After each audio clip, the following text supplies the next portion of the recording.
Okay, we continue our decision camp, and now it's my turn to present. And I'm going to talk about democratization of optimization through decision intelligence platform. And probably many of you know that besides being um, uh, chair of DecisionCAMP, I'm also Chief Technology Officer of OpenRules. It's a popular decision intelligence framework. And I want to talk about democratization. And usually when we democratizing software technology, we mean putting its power into the hands of non-technical users. So this is quite important topic. And in the decision system context, democratization of decision intelligence is directed to two main groups of people: business analysts, who build and maintain complex decision services, and end users who apply these services to make well-informed decisions in real-world decision-making environment. In this presentation, I will examine last 20 years of progress in democratizing these three major decision intelligence technology: machine learning, rules-based decision services, and optimization-based decision services. I only will briefly cover machine learning and business rules, and then I will focus mainly on optimization-based decision systems. So, about machine learning. Machine learning has its roots in the 1950s. And it was accelerated dramatically in 2000s, and then 10 years later with rise of big data, GPUs, and deep learning. And today, a wide variety of powerful machine learning algorithms are available through open source products, often accompanied by intuitive graphical interfaces that allow business analysts to Jacob, build. Jacob, are you meant to be sharing your slides? Oh, I'm not sharing? No. Not yet.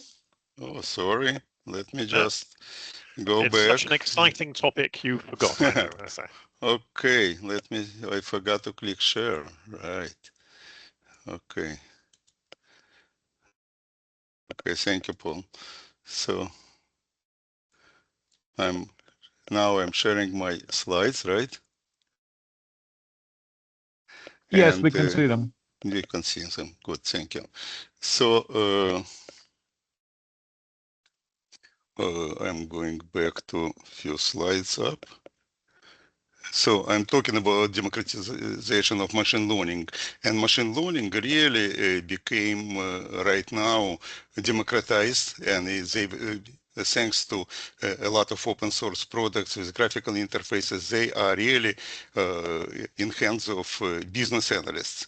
And in 2005, I presented, for example, Rule Owner, and it's a special machine learning tool that enables business people to provide only samples of their historical decisions, and based on these samples, using machine learning different algorithms, we can generate complete working decision models, and then humans can take them over and start adding more and more rules.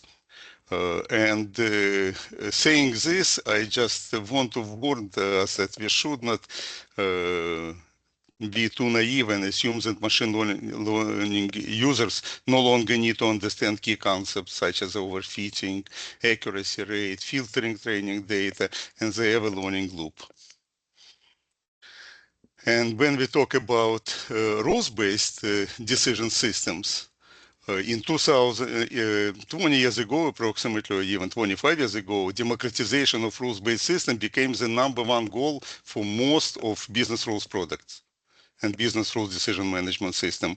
As a result, within 20 years, business rules really moved into the hands of business analysts.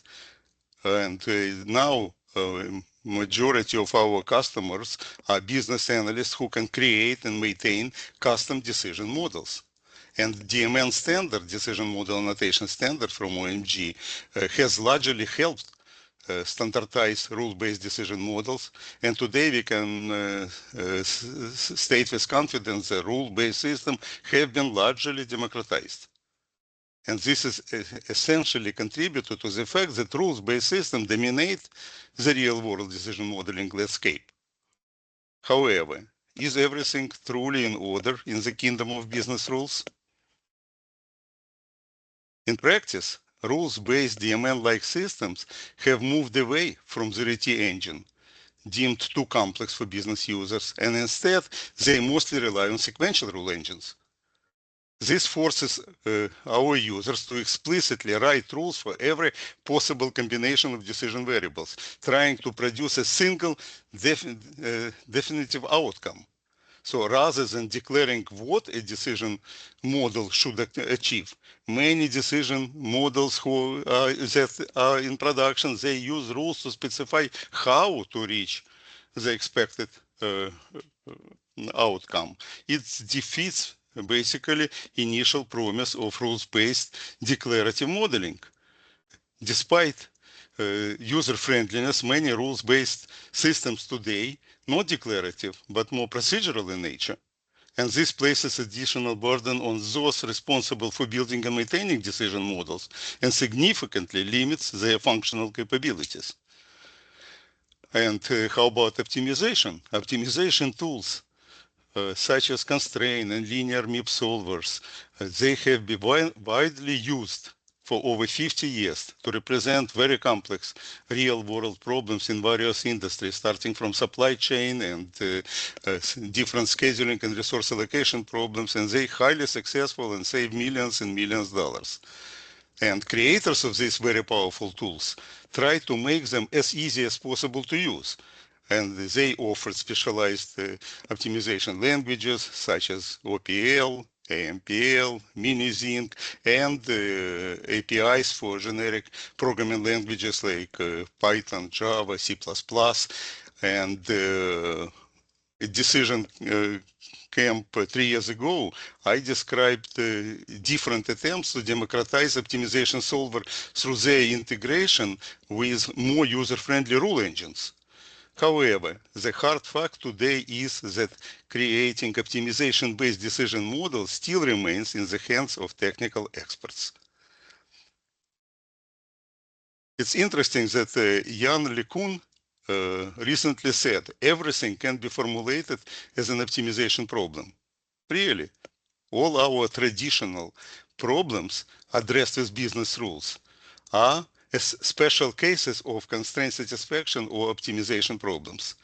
So to overcome limitations of pure rules-based decision models,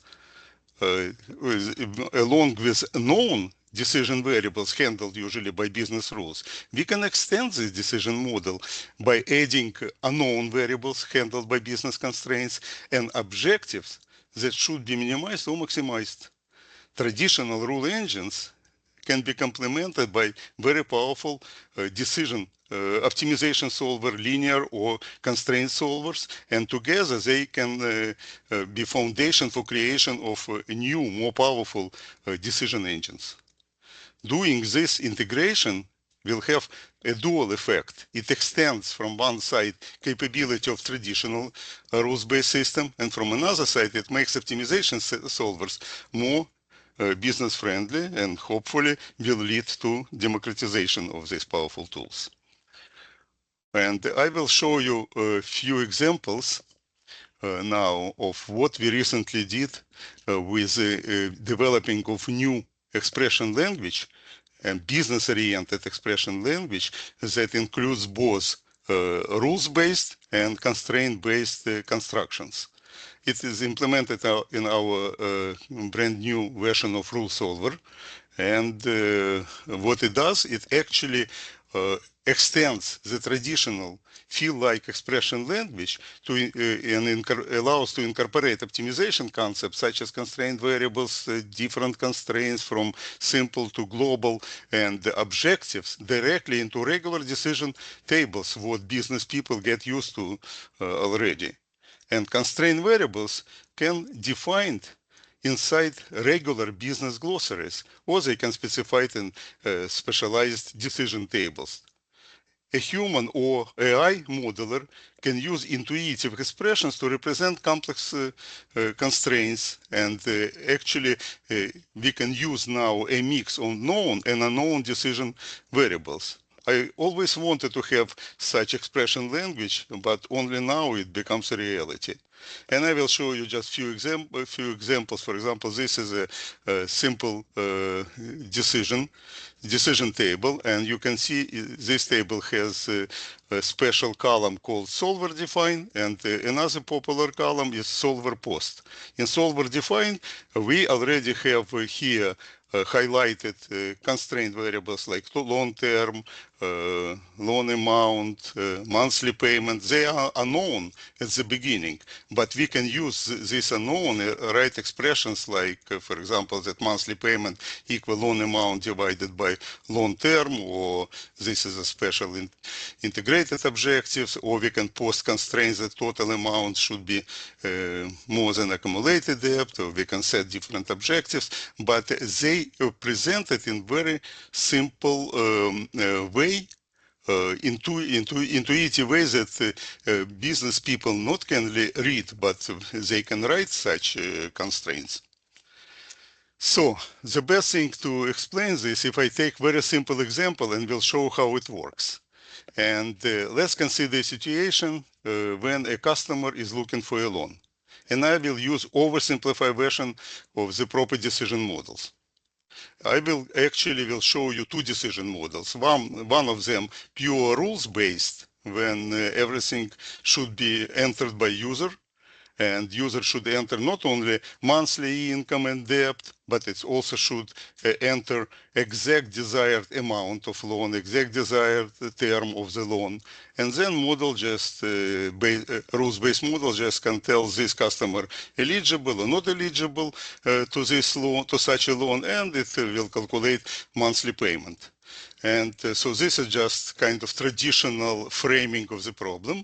And then I will show you another model when we extend these rules-based models with constraints-based model, when a solver would be able to new decision engine would be able to add on the fly customer preferences and determine optimal combination of loan amount and loan terms that satisfy current customer requirements. And let's start with the first model, and I will use AI assistant to show how a user may interact with these decision models. First, quick implementation of what I said. Usually, when we build decision models, we always start with glossary. And glossary is basically our view from outside to any decision model. And glossary has, for example, here you can see glossary has loan request and loan response. Request contains all input field. They marked as input in this column used as, and monthly income becomes input, monthly debt input, loan amount is input, loan term is input, and the only thing what we want to come up with is evaluation result. So it could be eligible or not eligible, and if it's eligible, we also will provide monthly payment. There could be several additional temporary variables that user can be interested or not. Okay, and now let's look on business rules. And business rules here, it's only 3 rules. First rules defined in this table, and this table has type decision, and this is so-called multi-hit decision table. It executes all rules, and they are unconditional here in top-down order. And this is it's called define variables, and it uses standard column of type action assign. So it assigns value on the right to the decision variable on the left. So you can see, for example, the first assignment, it creates a regular total debt as loan term multiplied by monthly debt. It could be much more serious rules, but for example, accumulated debt is simply loan amount plus total debt. All variables here are known, so they're easily calculated, and we can check their values in time of calculation. It's not like constraint variables. So this is known variables. And then we can define eligibility. And eligibility is our Boolean variable, decision variable, that compares total income and accumulated debt. And if it's total income larger than accumulated debt, then we can assume that customer is eligible to this loan. We can add here, multiply 1.8. We can add much more complex formulas, but it does not change the nature of this decision model because it's the same input and the same expected output. And also rules could be 10 times more difficult, but we're still dealing only with known variables. And finally, we can, final rules can calculate result and evaluation result. If eligibility true, it's eligible. If not, it's not eligible.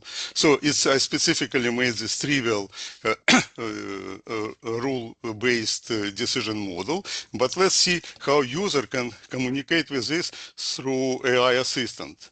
So I am running our assistant. AI assistant just presents itself. It's, by the way, it can use directly decision model, or it can be deployed as MCP server, or any other convenient way. And it just presents itself and tells, how can I help you? And user tells, I need to borrow 50,000 for 36 months. Okay. It's the answers. I can help you, but you need to enter additional information. What is your monthly gross income? What is your monthly debt payment? And pay attention that AI, of course, defines this nice dialogue based on only our information provided in the glossary described, but in more user-friendly ways. Of course, this is the advantages of modern LLM. Then user enters the requested information. My income is 4,500 and my debt is 2,300. Pay attention, we even don't have to tell that this is monthly income, so LLM will match this information, and then LLM will run our rules-based model and will tell, oh, you're eligible to the requested loan. You can get your 50,000 for 36 terms, and your monthly payment will be this 1388. But it also provides some warnings. By the way, your DTI is very high and maybe unaffordable. So do you want to make some changes, change these requirements? It's a good warning from LLM. And then, so customer, I am as a customer can tell, yes, please find me the closest loan, but with monthly payment under 1,000. 1,388 is too high. Okay, our LLM will run our service, and it will tell, sorry, I found no solutions to meet your monthly payment cap. So I still can produce the closest option is the same as before. Why? Because it cannot change anything in the input variables. So it can recommend you, hey, you better change your input, consider different variations of loan amount, loan term, and would you like to do it? And so I can tell, how about longer term? And it tells you, you can enter this term or this term, 48 months, 60 months. I will try with, I will try 48 months. And it will tell, okay, with 48 months, you're eligible to this monthly to loan, and your monthly payment will be $1,041. It still exceeds your requirements. So actually, we can continue to try different combinations of loan amounts and tries. We even can do much more, like a lot of rule-based products do. We can generate different combinations of amount and terms, and we can run our rules-based model many times, and then we will select the results with smallest monthly payment, and we can call this optimization.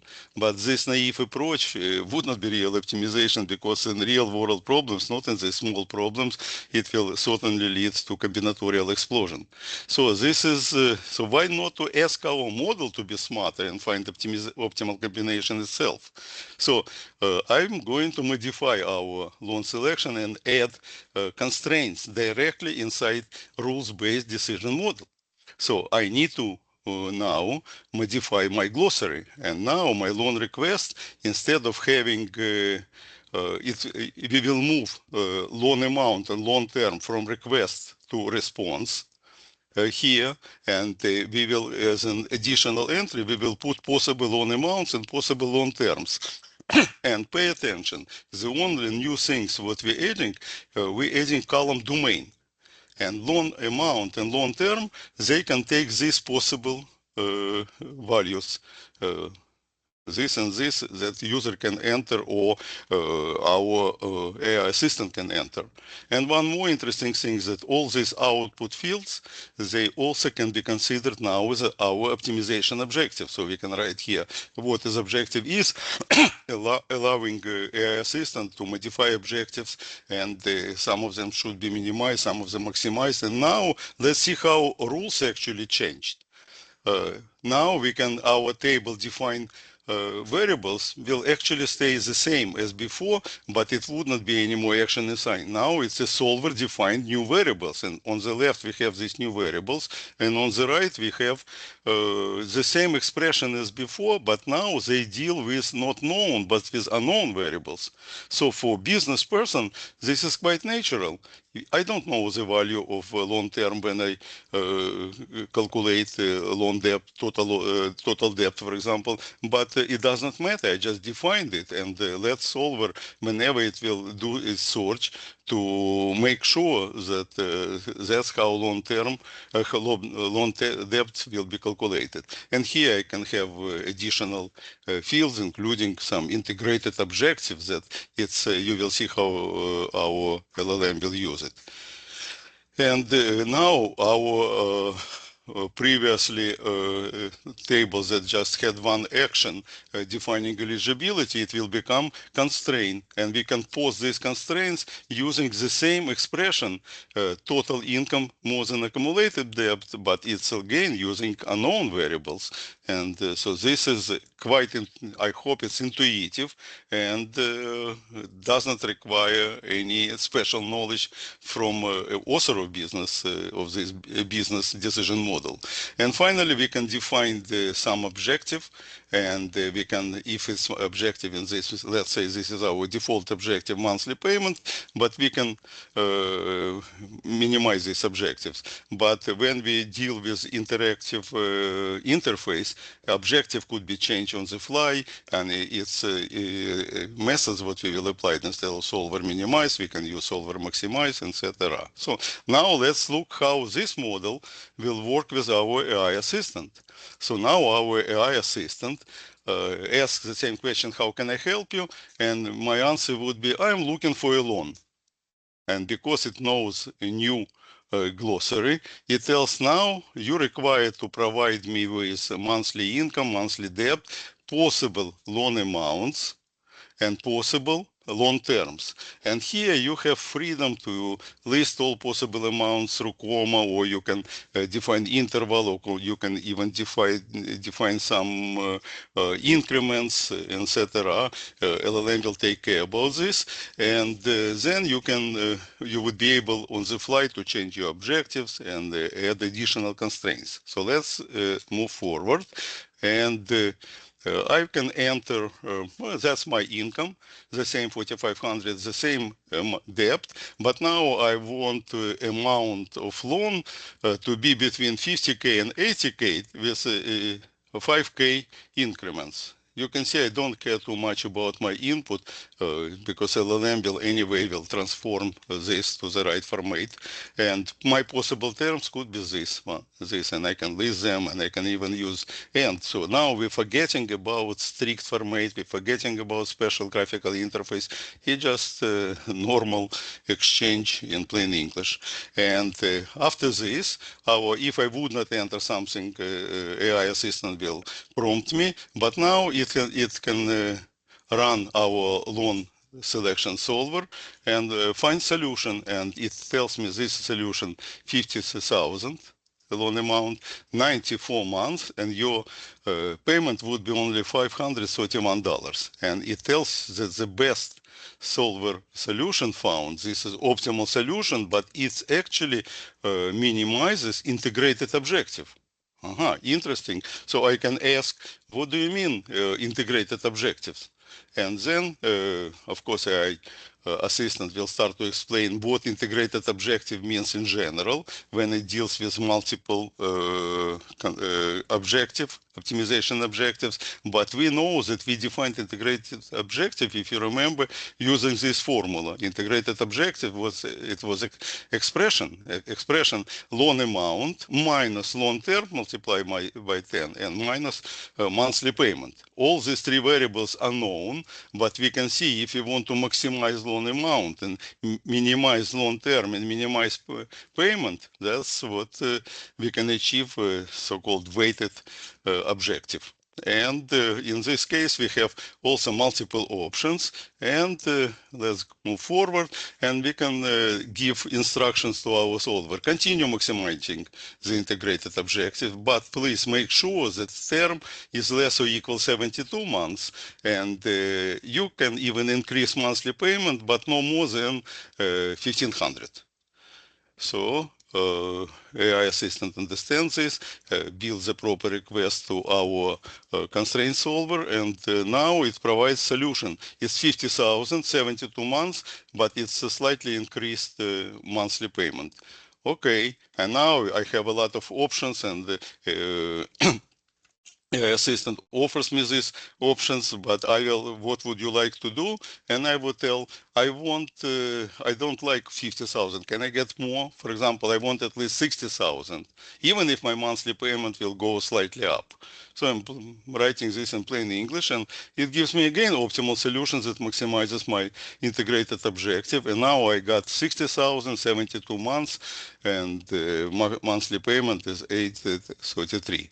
I can continue all this dialogues with my more sophisticated decision model. I can add more constraints on the fly without any changes in my decision model. And this is probably one of the most impressive difference to compare this with pure rules-based decision model. So this gives us good incentives to move from pure limited rules-based decision models to integrated decision models when rule engine and optimization solver works together. And I just also want to remind you something what happened in DecisionCAMP 22. That time, Alan Fish presented a desirable conversation between user and loan service. And that's what he thinks that in the future, this dialogue can look like this. It actually, if you read it, reminds our dialogue what we just saw. But 4 years ago, Alan asked, can we support similar plain English meaningful conversation with our decision services? That time, it looks unrealistic.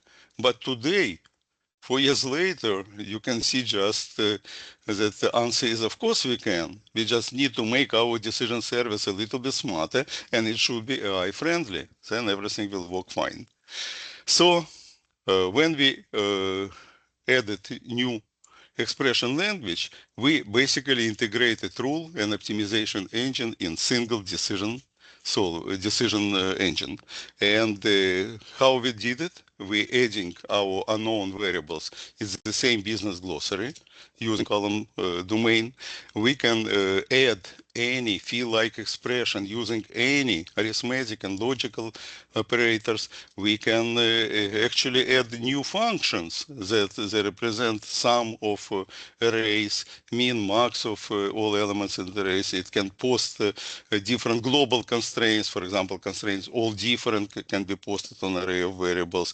And many of them can be added, but what is important, they all could be defined in regular decision tables. And we can even add some scheduling concept like activity, resources, activity precedence, activity requires resources, and so on. And we also don't need anymore to write anything about solving. We just can rely on predefined search methods like solver find solution. It will find one feasible solution. It can solver minimize, solver maximize, and so on. So, remaining of my presentation, I just want to show you a little bit more examples. And through this example, you can get feeling how powerful is this new expression language. Let's start again with quite notorious map coloring problem. And this problem is we need to color map and this having these 6 countries, Belgium, Denmark, France, Germany, Netherlands, and Luxembourg, but we should color them with 4 colors in such a way that neighboring countries don't use the same color. So what I will do, in my glossary, what I usually do, I describe all my variables, but in this case, I will add here a column domain, and I will tell that each of these countries, they can take values from 1, 2, 3, or 4. And this is a different reference to different colors, and they all will be used as input as an output. And the entire problem after defining glossary will have only one defined function. We have to post constraints because all variables are already defined, and this is constraints, as you can see, quite intuitive. I will tell that variable France, whatever value we'll take from 1 to 4, should not be the same as Belgium. France, not Luxembourg. It's exactly as on the map, and we can list all neighboring countries that they should not use the same values. That's it. And my default method solve, I can put here solver find solution, at least because I need only one solution in this case, and immediately decision model will produce these results, and you can see that all neighboring countries use different colors. So this is a simple problem, but I hope it's intuitive for business users as previously it was intuitive for technical people. If you look this on the same solution in some specialized optimization language. And what if we have only 3 colors? Oh, in this case, some rules would be violated. But if rules violated, different violations have different costs. And we can just define that cost of violating France and Luxembourg constraints could be, let's say, $257. But Luxembourg in Germany is much more expensive, 904, and Luxembourg in Belgium, these constraints somewhere between these 2 constraints. And so we can now, how to implement this model? We can, again, we will use exactly the same business glossary, but instead of 1, 4, we will use domain 1, 3. So it can only take value 1, 2, or 3. And now our steps are, we have 3 steps instead of 2. We're not just posting all constraints. First, we will post hard constraints, and we go to very similar problem as before, solver post constraints, and it's post constraints, France not equal Belgium, and only 5 constraints. But three constraints, they are soft. It means they could be violated.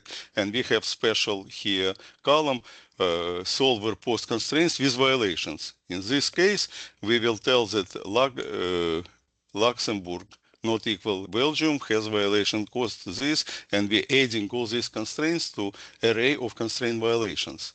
And when we have array of constraints violation, we can set our objective as sum of constraint violations. So if total sum of this violation is our objective, then we want to minimize this. As simple as that. So our decision model is ready. And when we run it, we will receive these results. And if you analyze them, you will see that Luxembourg and France use the same color number 1, and total violation would be minimal 257. Okay, now let me show you more difficult example, more logical puzzle. And this is a famous puzzle. People think this was suggested by Einstein. Where is zebra? So this is a simple, relatively simple and understandable puzzle, but we do have 5 houses, and each house, I will look on glossary, you can read this in plain English, but in my glossary, each house have different colors defined in this variable colors. It has type string array, and different people live in these houses. For example, here we can define them as a test. People, Norwegian, Ukrainian, Japanese, etc. 5 people. And different, these people drink different beverages, drinks, and it's all drinks we can also define as traditionally done in some test cases. And they have different pets, of course, one of them zebra, and they smoke different cigarettes. And our results were zebra. So zebra, that's our output of this model. So how to express these complex constraints? In our previous version, it required many decision tables. Now, one table post-constraints can do everything. And first 5, let's look on this. All div cigarettes. It means we put here function all div, and it's all cigarettes should take different values in array of cigarettes. And the same thing with colors, people, drinks, and pets. By the way, it does not matter you use lowercase, it's case insensitive functions. And now let's look on this requirement. Englishman lives in the red house. I can write Englishman equal red. Spaniard owns the dog. I can write Spaniard owns the dog. And the Ukrainian drinks tea. This is more interesting, green and ivory. Let's look on this. Green house is immediately to the right of the ivory house. So they just neighbors, but green is on the right. So I can write that my green equal ivory plus 1. Hopefully you can see that this is intuitive constraints and they expressed almost like in plain English. And let's consider the most complex constraint in the situation. And this is about number 12. It says, coals are smoked in the house next to the house where the horse is kept. So next, it means on the left or on the right. How can we express this? And we can use a logical OR operator here, and we can tell course equal horse on the right, or coals equal horse on the left, horse minus 1 or horse plus 1. Hopefully this is intuitive, and do you agree or not? But it's relatively simple for business people to express this. They don't have to have any special knowledge. And again, this is the entire decision model, and it has all advantages of integrated decision environment. It can be deployed as AWS Lambda, and it can go through all debugger features, etc. But if you just run it, you will immediately get that zebra lives in house number 5.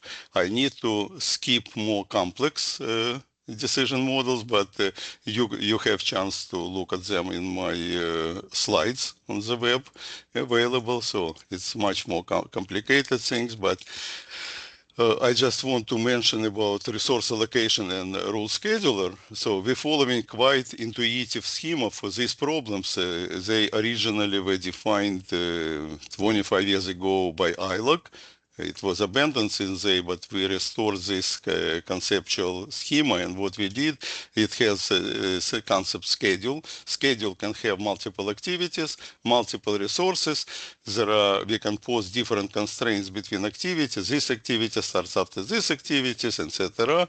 And resources have different capacity in different time interval, and activity can require resources with different capacities. So this is basically it covers a lot of very serious problems, and we have plenty of serious examples on the website. And now we just, to implement this, we just added all this concept as a special function. Schedule defines our schedule from to, and activity, it has activity name plus duration, resource, and maximal capacity.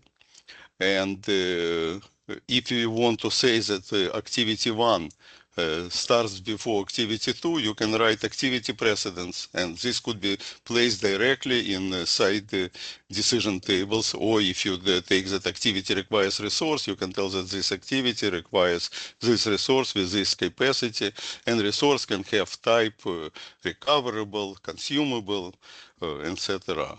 And you will see a nice solution for latest DM Community Challenge, how it works quite interesting in these decision tables. So I wouldn't, but what is also good here is that when we need loops, we use loops that our business customer already get used to this. And this is, for example, each order in this case, it's an activity, and we can create this activity in the loop, and then we can post in the same loop resource requirement activities. So I would keep it short because I can see it's almost no time. And just as a summary, so modern decision intelligence platforms usually enabled subject matter experts to develop and maintain a business decision model using these four technologies. And when we incorporate optimization solvers inside rules-based environment, we can allow adding and relaxing context-specific constraints at any decision points. This never was possible before. We can compare multiple, not necessarily optimal decisions, and let users to select at any decision point preferred solution. And we can have a nice graphical interface using AI assistant here. And what is also very important, we can eliminate technical jargon from decision modeling, not only for end user. And we can present results in quite intuitive business terms.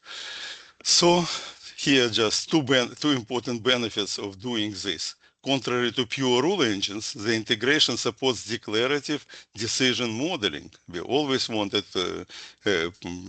our customers to concentrate on what? On decision framing, not on decision solving.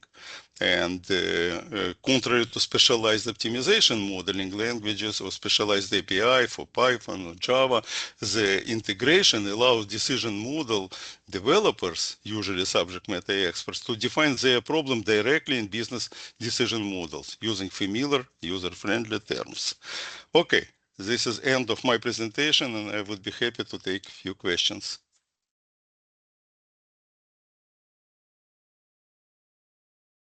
Okay, let me. Okay, Richard, go ahead. Yeah, just real quick from me. I just wanted to say that, the first time I used your software, I found it fantastic and very, very honest. I could really feel like a knot unraveling in my shoulders because of the way it helped me to understand how decisions were put together. I wanted to say that. And then the other thing I wanted to say was, recently I read a book called Truth Default Theory and the Sociology of Lies and Deceit, which talks about the inefficiency of always assuming somebody is lying versus somebody's telling the truth. I then attended a recent expo in the DC area for the Government Blockchain Association, which blockchain, of course, was put together by mutually suspicious parties. And now I've listened to the decision modeling this week. And the thing that keeps coming back to me is, what if the LLM, because I love the way you integrated that LLM feedback within the context of that decision, what if the LLM is too honest? What if it isn't the hallucination that people are worried about, but that when a credit card application is submitted, it says, well, why would anybody want to spend 30% APR on a financial transaction? You can't afford this. And that is the thought that came about as a result of hearing all of this. But and the other thing I wanted to say is, by the way, my favorite model in the folder for your software was the werewolf. And I retold that many, many times, which is, what is the probability that the werewolf will turn based on the number, the moon and the closeness to the graveyard. And I told that story during the contract I did for Amtrak, because, of course, we were trying to figure out service disruption based on protect levels and the distance to the maintenance facility. So those are my comments. Thank you. Okay, thank you. Can you put your link to this quoted article or book to yes, chat? Certainly. I will. Thank you. Okay, do we have more questions? James?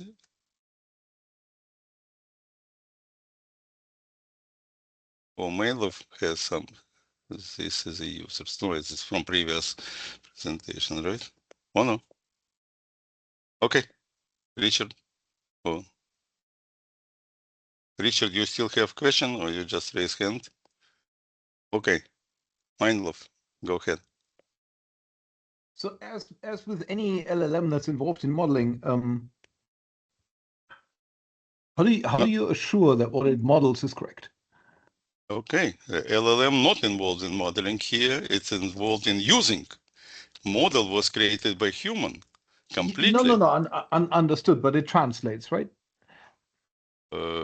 It's we provide the traditional expression language, and you can a human understands exactly like you do. You just do the similar things in text format in Python. We do it in different format, what the business people get used to, decision tables, glossaries, something what familiar for business people. And we probably for the first time, they got the ability to use concepts and algorithm from optimization area.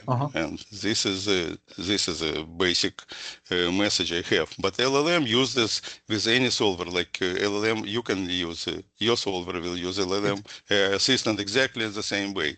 And I think Adam DeGens recently put very interesting post on LinkedIn about the similarity of optimization in general. But he said, he does not trust LLM to create services.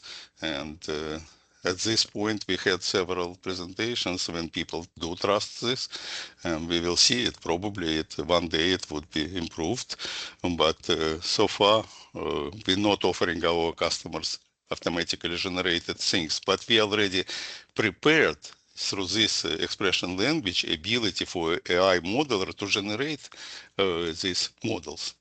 So if the user would say something like, I prefer red cars, your protocol would say, well, let's clarify what they mean. Do they mean that whenever there is a red car available, they like that better than any other, or all other things created equal, we would prefer the red one? No, there's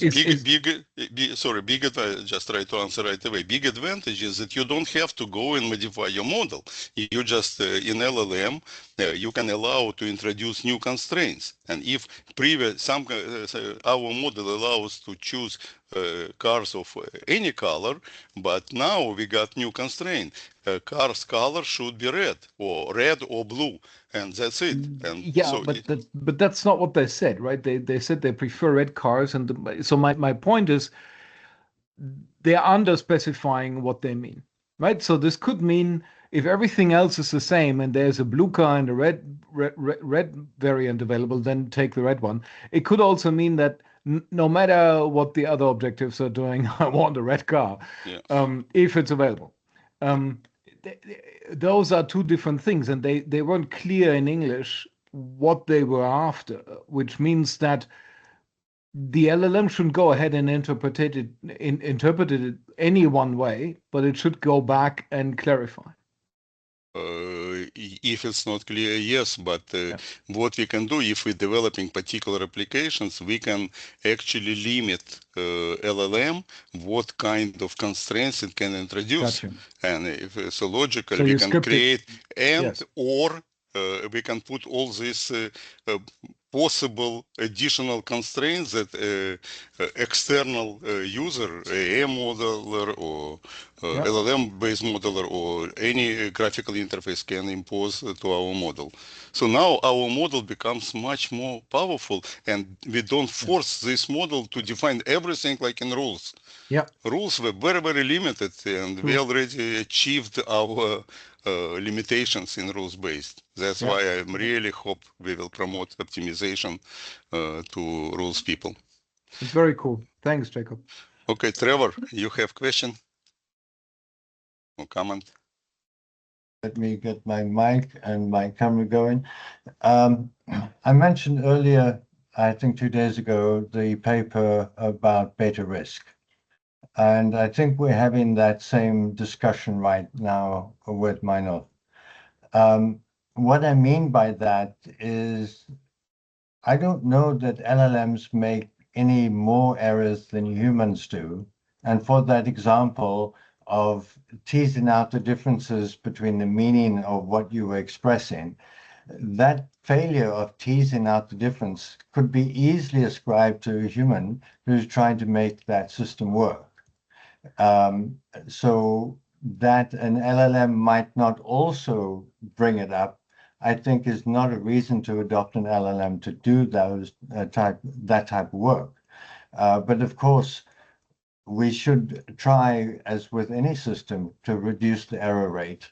But I think we far too often assume perfect operation of human systems, when in fact we know that they're incredibly fallible.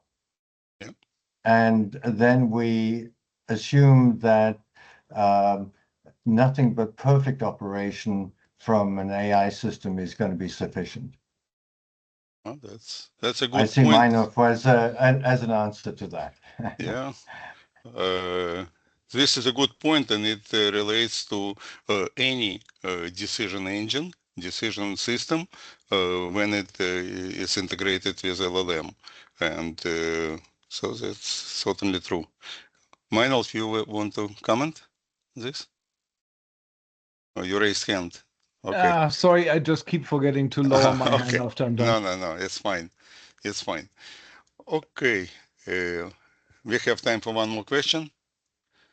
If not, I want to thank you all. Oh, James, go ahead.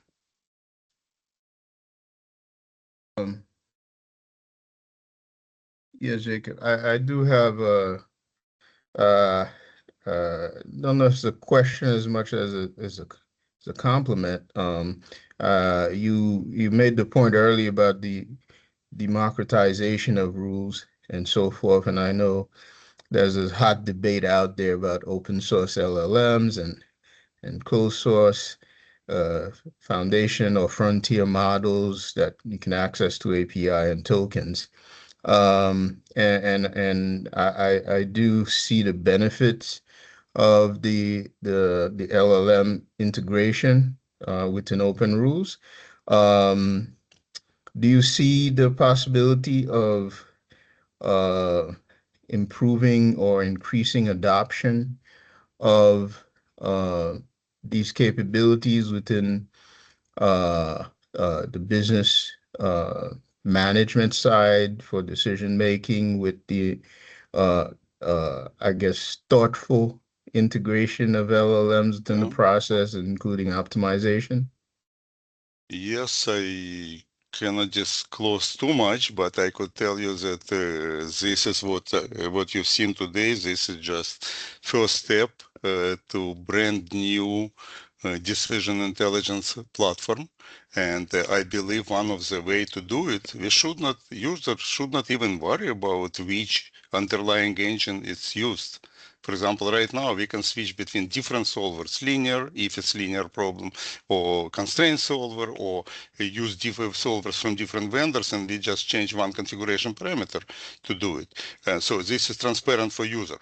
And probably if you use Gurobi, it would be much faster than Skip, for example, open source system. But this is not important. That's already solved problem.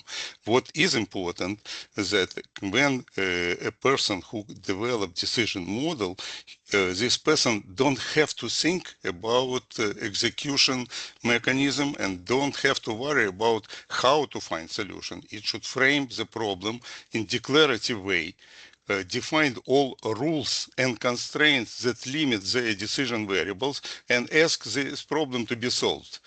And so we're working on, I would say, we call it at this point light version, light from business perspective, not from functionality. And the person would be able to run much more sophisticated system with much less effort to develop these systems. And the AI interface always ready to simplify interaction between the system and end user. So that's the way to go, I believe. Now, do you foresee it going further in the realm of verification, validation, and round tripping in a sense, to allow iterating on decisions and the the objective measures and so forth within the system? Uh, Including perhaps creating diagram when you have more complex decision flows like yeah, sequencing decisions. yes, of course. I don't want to, of course, generation of diagrams, automatic generation, it's already part of many platforms, including OpenRules. But I don't want to oversimplify what you just said, because many of our customers who have our system in production for more than 10 years, validation part of this input, this is one of the very serious business logic, and rules were sufficient for this, and they will continue to stay sufficient for many years. Constraints are usually very important when we try to find optimal or multiple solutions and compare them from different perspectives, again defined by business people. So I don't think that we looking for quick breakthrough in general, because decisioning systems are very complicated. And even what I just suggested, it's not universal language. I cannot, for example, with this approach, so what expression language to do what Mindlove managed to do with his system, but it's quite possible to create two different services, and one of them will call Mindlove solution, and it would be stochastic based optimization. And but our objective is still to bring power of new solvers to business people. So I expect that we would be able to generate from our language, if it's stochastic method, it would be one of predefined methods that will generate code, the proper Python code. And so this is everything work in progress, and it's hopefully we're moving in this direction. Absolutely. Congratulations. Okay, thank you everybody, and this is the end of my presentation.